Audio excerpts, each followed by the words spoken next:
Working the closing shift at Burger King was never fun. I didn't have a choice.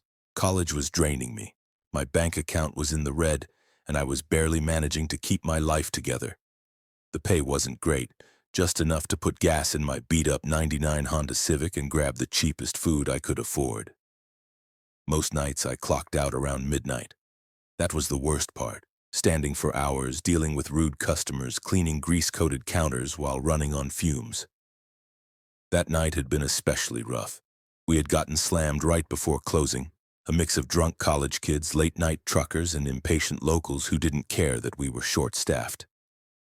By the time we finally shut down, I could barely think straight. Chris, my coworker, groaned as he yanked open his car door.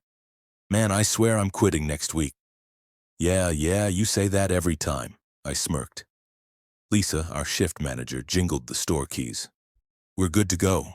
Everything's locked up. See you guys tomorrow." One by one, they all left. Within seconds, I was the only one left. That wasn't unusual. I often stayed behind for a few extra minutes to eat whatever leftovers I had managed to snag or to unwind before driving home.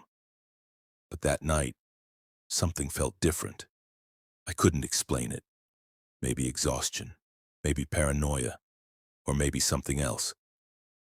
The thick summer air clung to my skin as I leaned against my car unwrapping a cold cheeseburger. The parking lot was empty, bathed in dim yellow light from the overhead lamps. Behind the restaurant, a dense patch of woods stretched into the darkness. Normally, I wouldn't have thought twice about it, but tonight something about them made me uneasy. They were too quiet. I slid into the driver's seat. The air inside my Civic was thick and humid, so I rolled the windows down. After a few minutes, I turned the key. Click, nothing. Tried again. Click, click, still nothing. I pulled out my phone and called my dad. "Hey Dad, car's dead again, think you can..." Thud. Something hit the back of my car. I froze. My dad asked what was going on. I turned, heart pounding. Nothing but the dark woods. Then a rock flew over my car and landed a few feet in front of me. My stomach tightened. That's when I heard it. A low voice muttering from the trees. The hairs on the back of my neck stood up. "Dad," I whispered. "I think someone's out here." His voice sharpened. "Lock your doors." I reached for the lock. In my side mirror, I saw him, a man half hidden behind a tree watching me. His clothes were filthy, his hair matted, his eyes wide, unblinking. He stepped forward. I turned the key again, praying. Click, click, click. Come on, come on. He was closer now. Wild eyes, dirty skin, a twisted grin. He wasn't just watching me, he was enjoying this. Then he sprinted toward my car. I turned the key one last time. The engine sputtered, then roared to life. I slammed the gas, tires screeched, he lunged, I peeled out of the parking lot, hands shaking violently. I didn't stop until I was miles away, parked in front of my house, gripping the steering wheel like my life depended on it. Because maybe it had. The next morning, my phone buzzed. Lisa, my manager. "We're closed for the week." "What? Why?" "Someone broke all the front windows last night, threw a bunch of rocks. Cops said it looked like someone was trying to get inside." A chill crawled up my spine. I knew exactly who it was. Even now, years later, I still think about that night, about the man in the woods, about how he waited for me to be alone, about how he chased my car like he had been planning it all along. If my car hadn't started when it did, I might not be here to tell this story. Everyone remembers their first job. Mine was at a Burger King in Riverside, Ohio, just off Highway 35. I was 17, a high school senior trying to make some extra cash. It wasn't glamorous, but it was money in my pocket and an excuse to get out of the house. It was my first week there, maybe my third or fourth shift. The dinner rush had been brutal. I'd been stuck at the register for hours dealing with impatient customers, messed up orders, and the overwhelming smell of grease that clung to everything. By the time things slowed down around 9:30 p.m., my feet felt like they were about to fall off. "All right, kid. Mop the lobby before you go. Make sure you get the corners, too," my manager Rick barked from behind the counter. Rick was in his late 50s, graying hair and a permanent scowl. The kind of boss who didn't believe in small talk, just orders. I sighed, filled the bucket with hot water and cleaning solution, and started mopping the lobby. The place was nearly empty except for one man sitting in the back corner near the window. He looked to be in his mid-40s, wearing a faded gray hoodie and jeans. His hair was messy, his beard unkempt. I hadn't noticed him during the rush, but now that the store was quiet, his presence felt strange. As I mopped, I realized he was watching me. I tried to ignore it, focusing on the sticky tiles and ignoring the uneasy feeling creeping up my spine. After a few minutes, he finally spoke. "Hey there." His voice was calm, almost too friendly. I glanced up, forcing a polite smile. "Hey, what time do you get off?" I froze for a second. That wasn't a normal question. My hands gripped the mop handle tighter. Soon," I lied. He nodded like he was thinking about something. "Got any plans after?" My stomach twisted. "Yeah," I said quickly. "Heading to a friend's place." Another lie. He smiled faintly but didn't look away. His eyes followed me as I moved across the floor. I felt trapped, like I had to keep working but also wanted to be anywhere else. When I finally finished mopping near his table, I could feel his gaze burning into my back. I didn't look up again. I just kept moving. At exactly 10 p.m., my shift ended. I clocked out, grabbed my bag, and waved goodbye to Rick. "See you, kid," he said without looking up. The October air was cool as I stepped outside. The parking lot was mostly empty, just one or two cars near the drive-thru. My beat-up red Corolla was parked near the entrance. I looked back through the big restaurant windows one last time. The man was still sitting there, staring at the table in front of him. He hadn't moved. Relief washed over me. At least he wasn't following me. But that relief didn't last. By the time I got home, it was almost 10:30. My neighborhood was quiet, rows of small houses with big yards and tall trees. I parked in the driveway, went inside, and tried to unwind. My parents were asleep.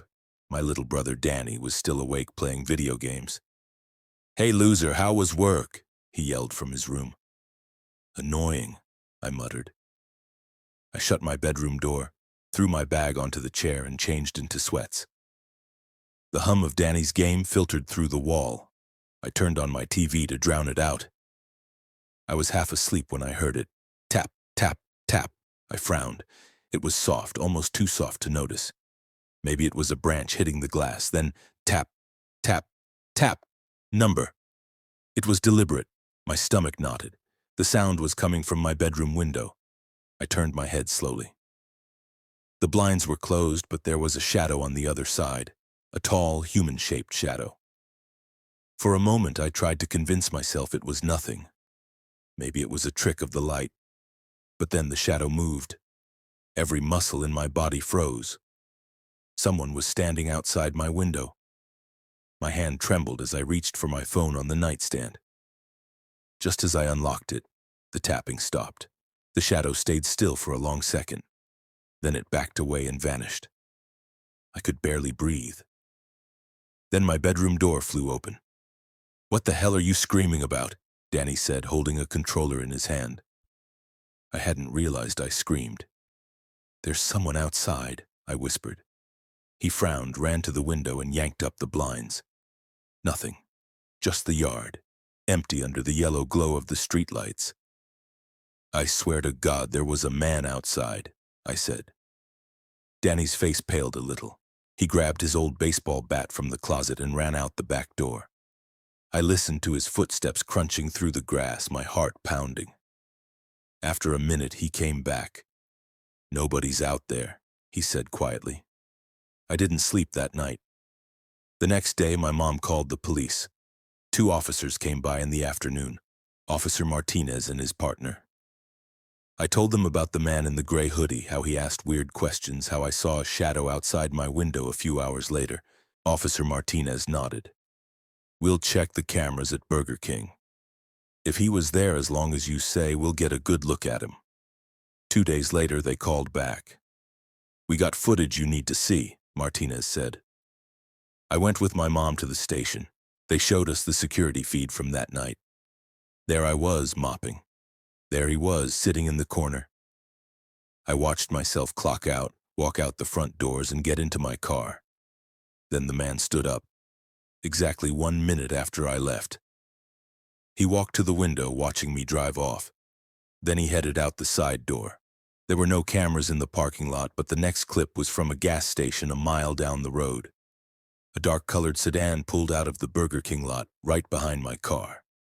My stomach dropped. That wasn't random. He followed me home.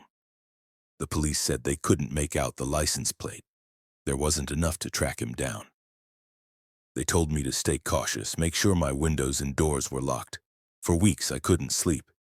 Every creak, every passing car made me jump. I stopped working nights.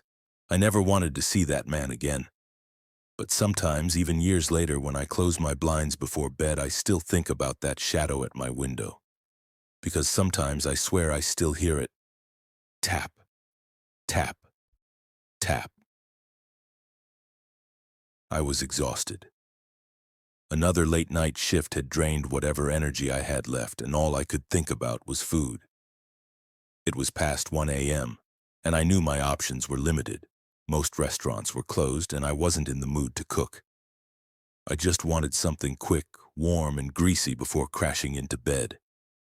I drove down the nearly empty highway, my headlights cutting through the darkness.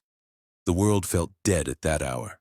No other cars, no open gas stations, not even a passing truck. The 24-hour diner I sometimes went to was dark too, its sign flickering like it was giving up on life. Then I saw it, a Burger King. The building sat just off the exit ramp, surrounded by an empty parking lot. The glowing sign by the road was still on, though one of the letters in Burger King was flickering like it was about to die. The lights inside were dim but not entirely off. I wasn't sure if it was open, but at that point I figured it was worth a shot. I pulled into the drive-through lane. The asphalt cracked beneath my tires, weeds poking up through the seams. The menu board was still lit, its light dull and yellowed like an old photograph. Before I could say anything, the speaker crackled to life. "Hi, welcome to Burger King. What can I get for you?" The voice was flat, monotone, emotionless. It didn't sound tired or cheerful, just empty. Yeah," I said, hesitating. "Can I get a number 9? Just the meal." "Sure. Please pull up to the first window." The way the voice said it made my skin crawl. No thank you, no your total is... Just that dead robotic instruction. Still, hunger won out over unease. I rolled forward to the first window. No one was there. I leaned out my window, peering inside. The kitchen lights were dim, almost completely off except for a faint glow deeper inside the store. I didn't see any movement, no workers, no sound, nothing. The only thing I heard was the faint hum of the fluorescent lights above the drive-thru. I waited. 30 seconds. A minute. Nothing. I drummed my fingers on the steering wheel and glanced at my phone. I decided to check Google Maps to see if the place was even supposed to be open this late. When the location came up, my stomach dropped. Closed. Google said the store closed at 11 p.m., 2 hours ago. My mouth went dry. If they were closed, then who took my order? I looked up at the window again, and that's when I saw it. Movement. A dark figure shifted in the back of the restaurant, half hidden behind one of the stainless steel counters. I leaned forward, squinting. "Hello?" I called out softly. The figure stepped closer to the window into the faint light. It was a man, tall, dressed in all black, with his hood pulled tight over his head. I couldn't see his face, but I could feel his eyes on me. Before I could react, he moved, ducking down out of sight like he didn't want to be seen. My pulse started pounding. Something was wrong. I put my car into reverse, but then I noticed something else. The exit of the drive-thru was blocked. A single shopping cart sat directly in the middle of the lane, its metal frame glinting faintly in my headlights. I could have sworn it wasn't there when I pulled in. Panic started to creep in. My hands tightened on the steering wheel. "Nope," I muttered, heart hammering. I shifted into reverse, backing up slowly. The drive-through curved tightly around the building, and I had to maneuver carefully not to hit the wall. As I backed up, I glanced back at the window one more time. The man was standing there now, pressed up against the glass.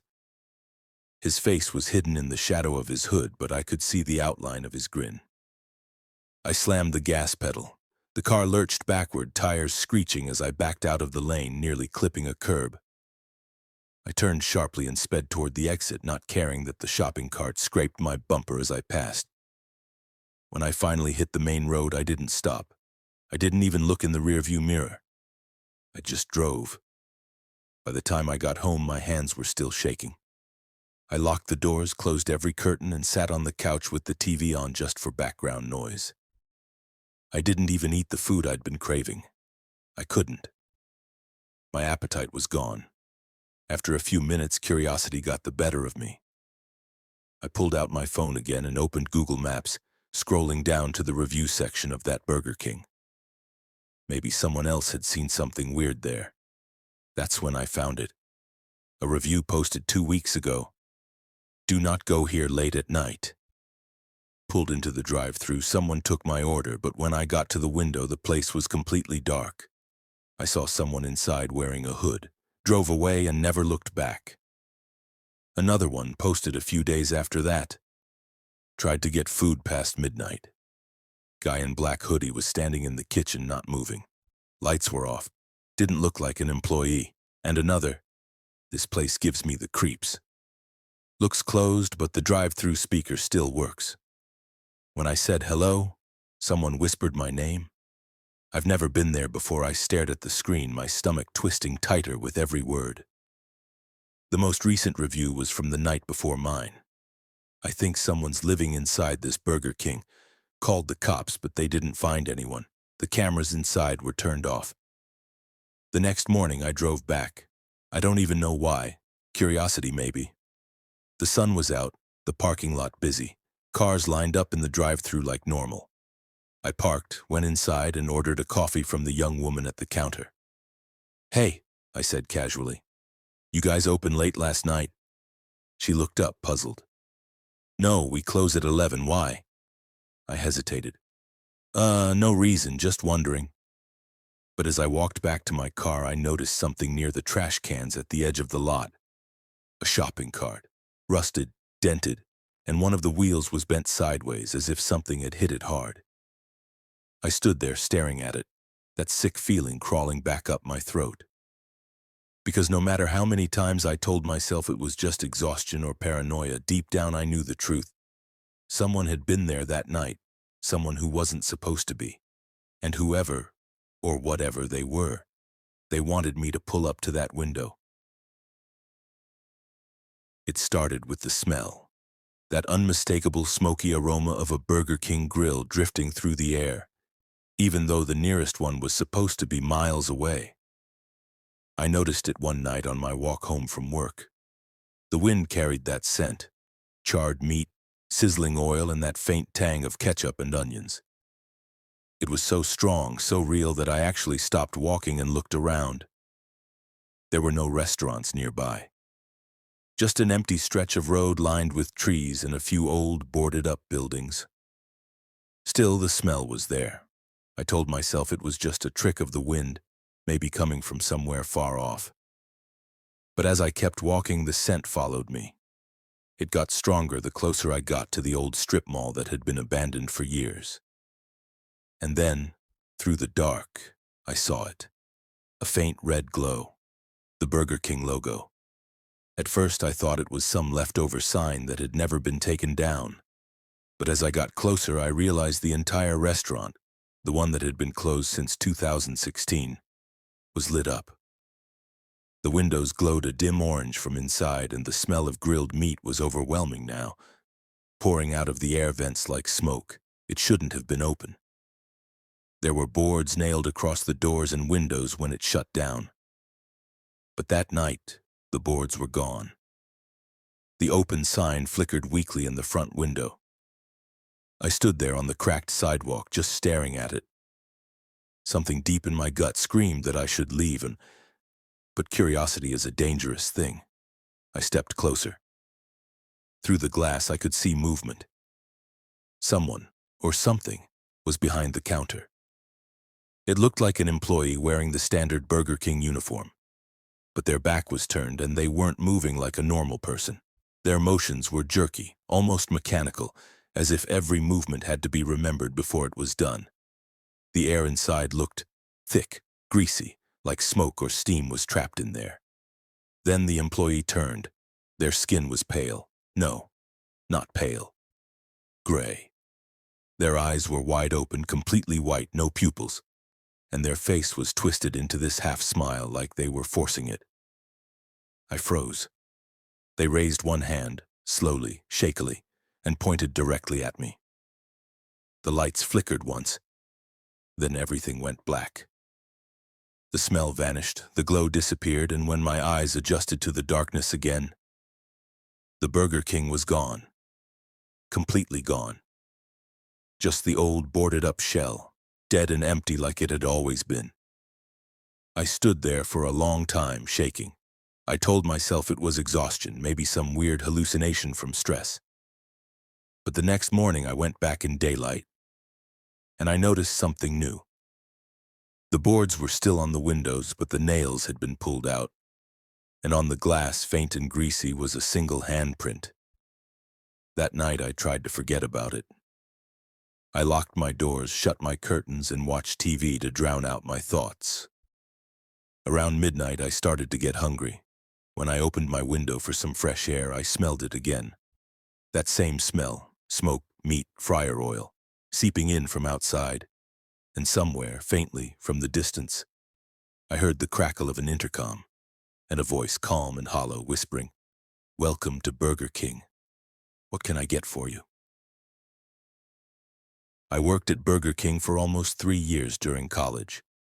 It wasn't a glamorous job, but it paid for my classes and rent, so I stuck with it.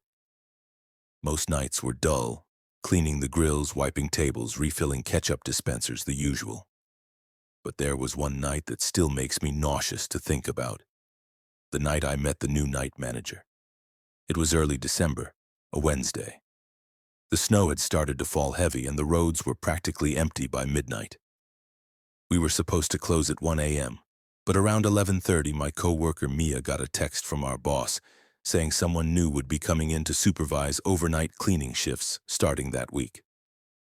Apparently corporate hired him, she said, scrolling through the message. His name's Dean. He's supposed to come in tonight. That was weird. We never had an overnight manager. The cleaning crew came in around 2 a.m. and they had their own supervisor. Still, we shrugged it off. Corporate was always making strange changes. By 12:15, the restaurant was empty except for one customer finishing his fries. Snow piled up against the windows and the parking lot lights gave everything that eerie orange glow. That's when I saw someone outside. He was standing just beyond the drive-through lane wearing a black coat and holding what looked like a clipboard. The man didn't move for a good 10 seconds, just watched the building. Then slowly he walked toward the front door. When he came inside, the first thing I noticed was the smell, like burnt grease and wet metal. "Evening," he said. His voice was low, almost too calm. "You must be Mia and Luke." We both nodded. He smiled, but it didn't look right. Too wide, too deliberate. "I'm Dean. Corporate sent me to oversee closing." Mia looked uncertain. "We weren't told anyone would actually be coming in person tonight." Dean chuckled softly. "Corporate moves fast sometimes." He turned toward me. "You're Luke, right? You handle the back line?" "Yeah," I said slowly. "That's me." "Good," he said. "I'll need you to stay a little late tonight. I'm running some equipment checks. That wasn't normal, but arguing with a manager wasn't worth the risk." Mia and I exchanged a look, then went back to work. Around 12:45, the last customer left. The snow was coming down so hard now that it muffled the sound of everything outside. The restaurant felt sealed off from the world, like we were underwater. Dean walked the floor, muttering to himself as he wrote something on his clipboard. Every so often he would stop and stare at one of the fryers or the soda machine for a few seconds as if listening. Then he said something that froze me. "You know this store was built over an old lot, right?" "Used to be a gas station," I looked up from the counter. "Yeah, I think I heard that." He nodded.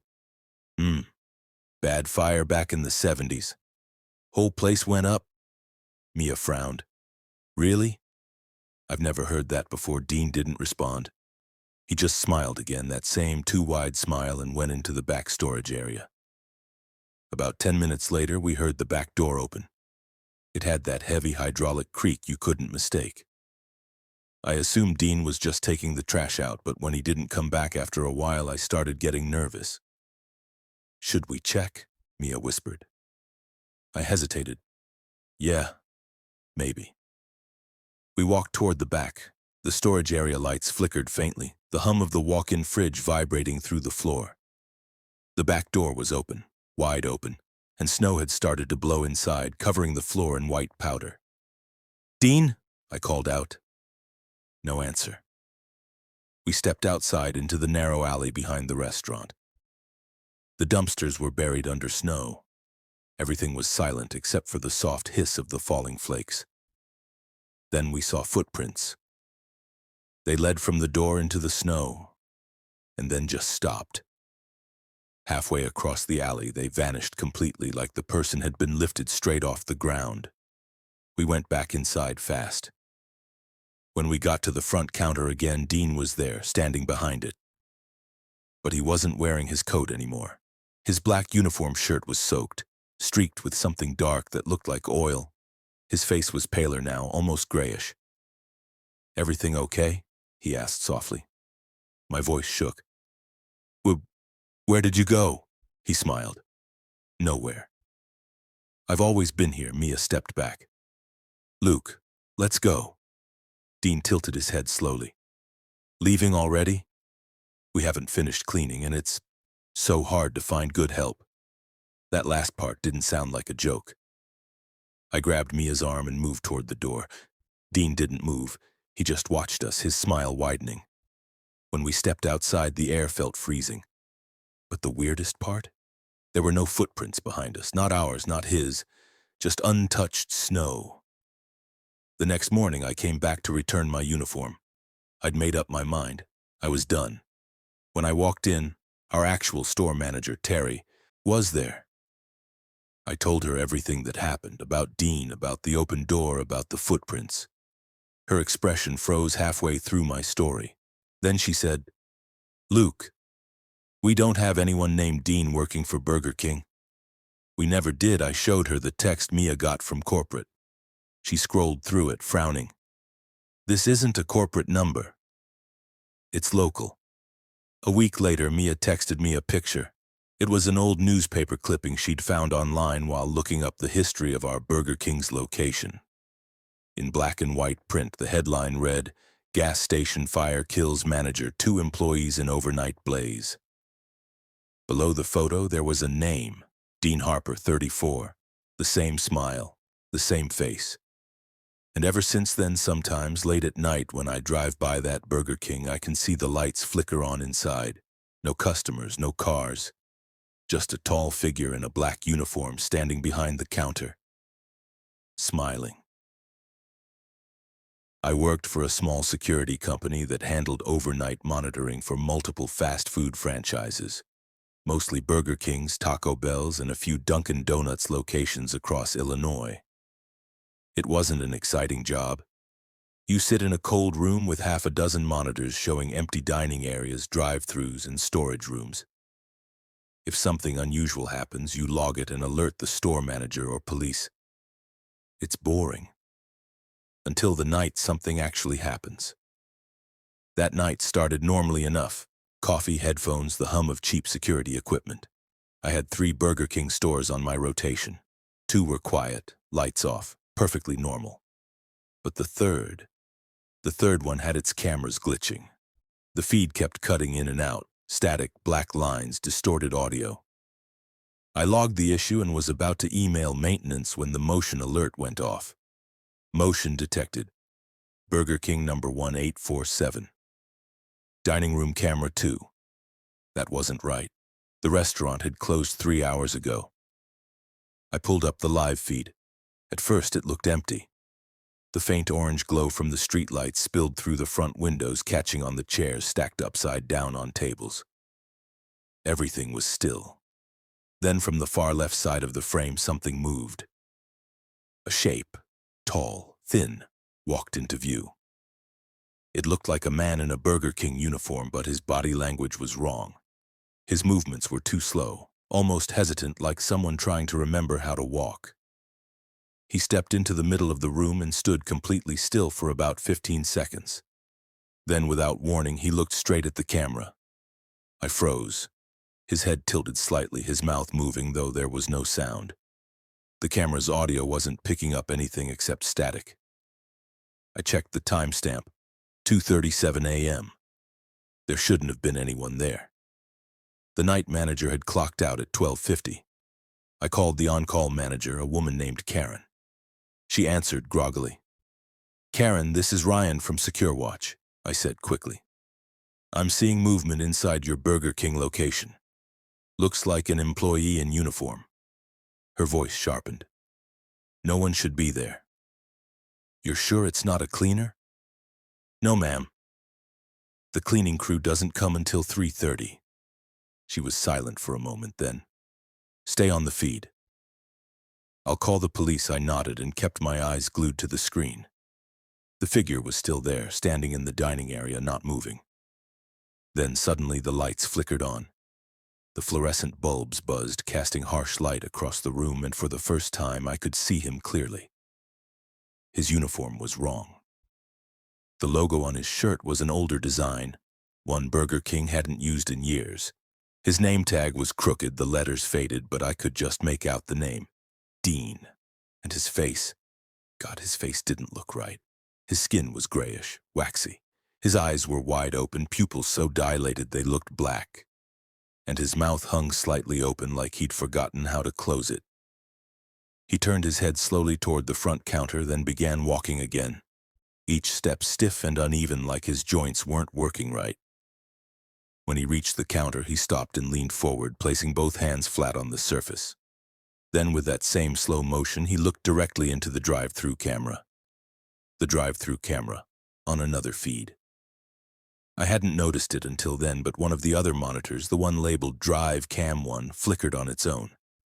And there he was, looking directly into it. He was watching me watch him. I felt my stomach twist. I took off my headset and leaned closer to the screen, trying to process what I was seeing. Then, one by one, every other camera in that location started activating. Kitchen cam, storage room, parking lot, all of them flickering on, showing angles of the restaurant from every direction. And in every single one, that same man appeared, standing in different positions at the same time. In one feed, he was by the freezer. In another, he was behind the counter. Another showed him crouched on the floor by the soda fountain. But in all of them, he was staring toward the camera. And then, just as suddenly as it started, every feed went black. Static Karen called me back about 15 minutes later. "Police checked the store," she said. "No one's there. Doors locked, alarm armed. You probably saw a reflection or a glitch." I didn't argue. I just said, "I'll copy that," and hung up.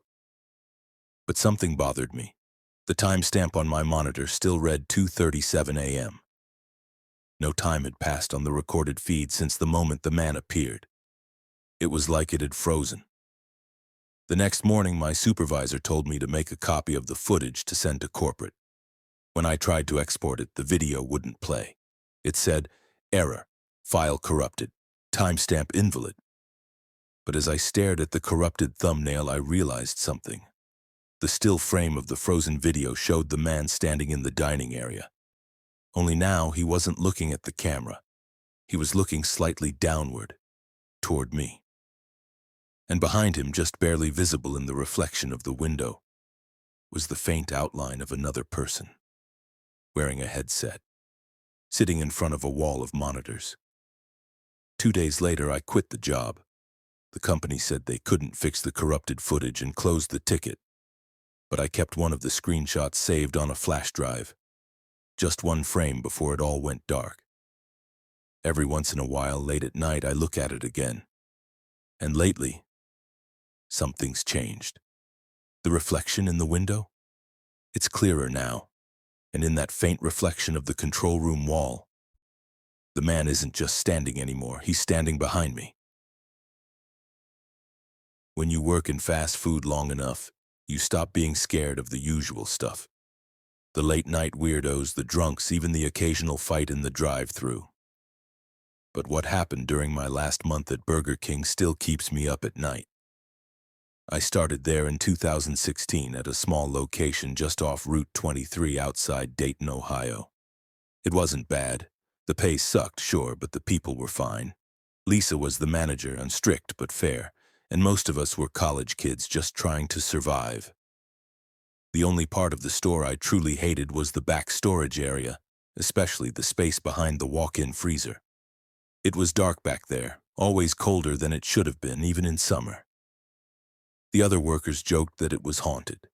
At first, I thought it was just dumb employee superstition, but I changed my mind. The smell. It started with a smell, like rotting meat. We all thought something had gone bad in the freezer, so Lisa had me clean it out one night after closing.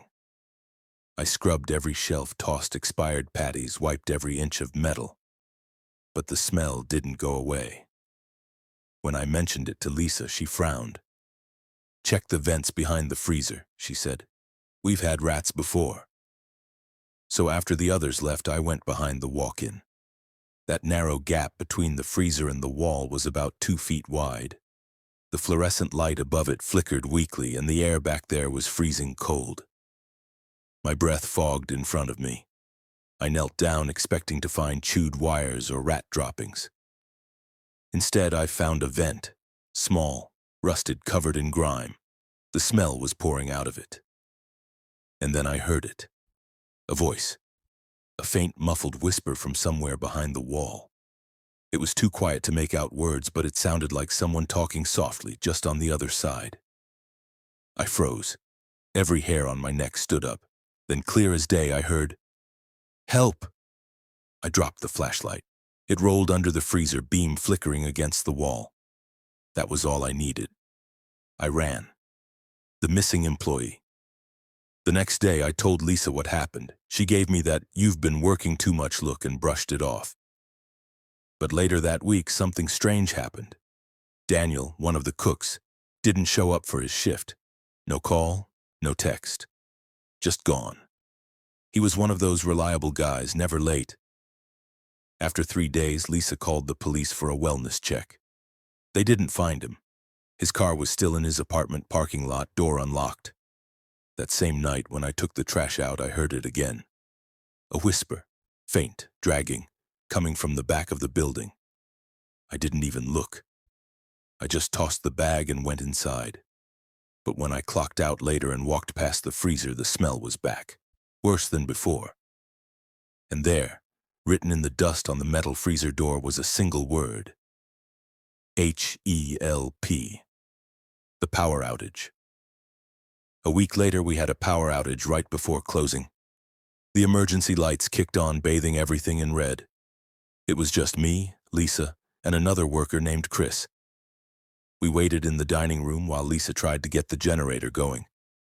But from the kitchen, we heard a loud bang. Chris jumped up. "Probably a fryer lid," he said, but his voice was shaking. We grabbed flashlights and went back to check. Everything looked normal, except the freezer door was open just slightly. Cold air seeped out, rolling over our feet. "Lisa," I called out. She didn't answer. Chris went closer, shining his light into the open freezer. "No one's in there," he said, then stepped inside. The light in his hand disappeared behind the door. I waited. "Chris?"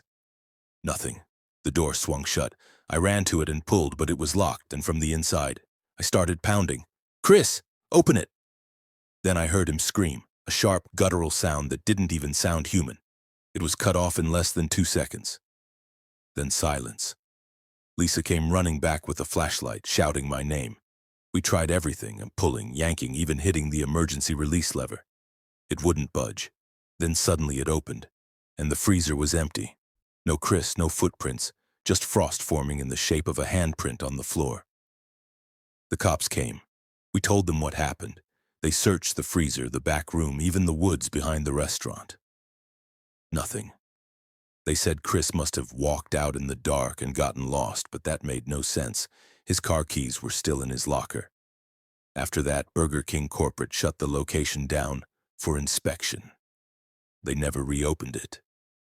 3 months later, I got a job at a hardware store, trying to forget everything. But last week, while cleaning out an old work folder, I found my old Burger King keycard. On a whim, I drove by the old building. The parking lot was overgrown with weeds, windows boarded up, but the light above the back door was still flickering. I don't even know why I did it, but I went around to the back. The freezer unit was still there, that same metal door covered in rust. As I got closer, I realized it wasn't just rust. It was something else. Smears, dark brown stains around the handle, and carved into the metal, deep and jagged, were 5 words. I can still hear them. That's when I smelled it again, that same rotting meat stench. And underneath it, so faint I almost missed it, a whisper came through the crack in the freezer door. "Come back!" I ran. When I got home, I threw the keycard into the trash.